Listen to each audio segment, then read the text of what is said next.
Baba, niongoze, niongoze, niongoze Bwana, niongoze. Haijalishi tutapita mahali pagumu kiwango gani, Bwana tuongoze, niongoze sana Bwana wewe. Haijalishi tutapita pabaya kuliko hapa wewe Baba, wewe tuongoze Baba. Wewe si Mungu wa mema tu.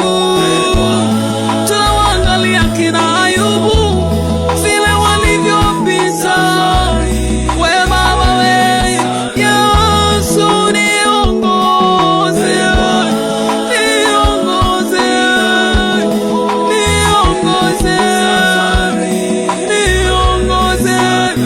Haijalishi pana michongoma mingi, Bwana Baba, mtazamo wetu ni ule ule Bwana wewe. Haijalishi yatatupata magumu zaidi ya haya, Bwana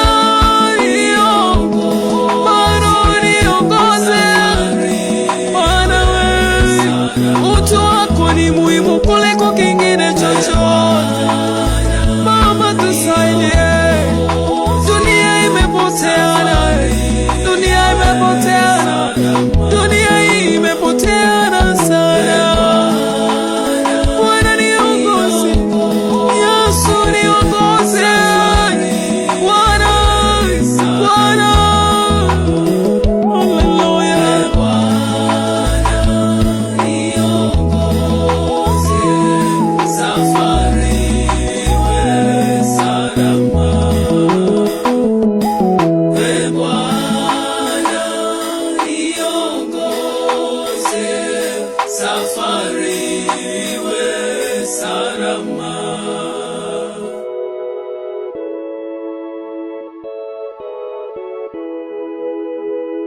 Kituo cha Sheria na Haki za Binadamu mwaka jana kilitoa taarifa yake ambayo ina orodha ya watu wengi ambao wamepotea, hawajulikani waliko ama wametekwa. Taarifa hiyo ilitanguliwa na taarifa ya Chama cha Wanasheria Tanganyika. Na baada ya hapo mpaka sasa viko visa mbalimbali vya watu wanaopotea, watu wanaotekwa. Orodha ya watu wanaotajwa: Balozi Humphrey Polepole, ndugu yetu Mlai, na watu wengine wote waliotajwa katika ripoti zile. Kwa ajili ya muda siwezi kuwataja wote. Ni lazima tupate majawabu ya serikali, pawe na uchunguzi huru dhidi ya watu wote waliopotea na kutekwa Tanzania. Hilo la pili nilitaka kulisema. Na ujumbe wangu wa kuhitimisha, ujumbe haitimisha kuhusu utaratibu. Mheshimiwa Katambi, taarifa. Asante Mheshimiwa Mwenyekiti.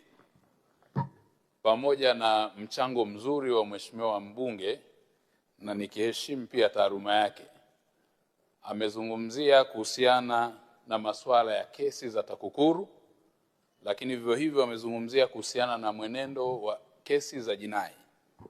Naomba nimpe taarifa, nikitambua kwamba pia ni wakili msomi. Yapo mashauri ya jinai yanayoendelea kwenye mahakama zetu yanayohusiana na ubadhirifu na upotevu wa fedha za serikali, na kwa sababu ya muktadha wa takwimu, pale utakapohitaji tutakupatia. Lakini vivyo hivyo kwenye tuhuma na shutuma za watu kutekwa na kupotea, zipo kesi ambazo tayari ziliripotiwa polisi, hatua za upelelezi zinaendelea. Lakini vivyo hivyo zipo kesi ambazo watu walionekana kusema wametekwa na baadaye ikagundulika ndivyo sivyo. Zipo shutuma nyingine nzito za kijinai ambazo jeshi la polisi linaendelea na uchunguzi nazo na kwa kushirikiana na vyombo vingine vya kimataifa. Kwa masuala haya ikiwa ni pamoja na kesi zilizopelekwa mahakamani. Unafahamu msingi wa sheria unatutaka kwenye mashauri ambayo yanaendelea mahakamani hayawezi kuzungumziwa, pamoja na kutambua kwamba tunayo sheria ya haki, kinga na madaraka ya Bunge, lakini yapo mambo ambayo kwa hatua yalivyo na nature yake, kwa sababu ya kwenye hatua ya upelelezi, kwa sasa hayawezi kuwa public kwa sababu kuna taratibu za kiupelelezi. Asante Mheshimiwa Ado Shaibu Ado, unaipokea taarifa hiyo? Siipokei taarifa hiyo, na nitahitimisha kwa ajili ya muda. Nitahitimisha, naamini kwamba nitalindwa. Nahitimisha dakika moja tu mwenyekiti, nahitimisha. Siipokei kwa sababu hoja yangu mimi siridhiki na uchunguzi wa kawaida wa kijinai. Nataka pawe na utaratibu wa Judicial Commission of Inquiry, uchunguzi huru, ili tujue Polepole yuko wapi, tujue Deus Soka yuko wapi. Sasa ujumbe wangu, muda wako umeisha. Ujumbe wangu mwenyekiti, nimeongea kwa dakika 3 nikisimamishwa. Dakika moja naomba mwenyekiti, ili nitoe ujumbe. Ujumbe wangu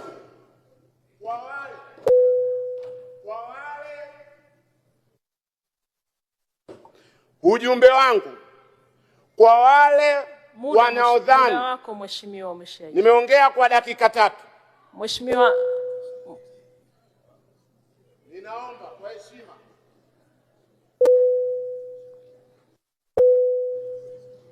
Nataka kuhitimisha, natoa ujumbe. Mheshimiwa Ado, muda wako umeisha. Tunaendelea na mchangiaji Mheshimiwa Edwin Swale.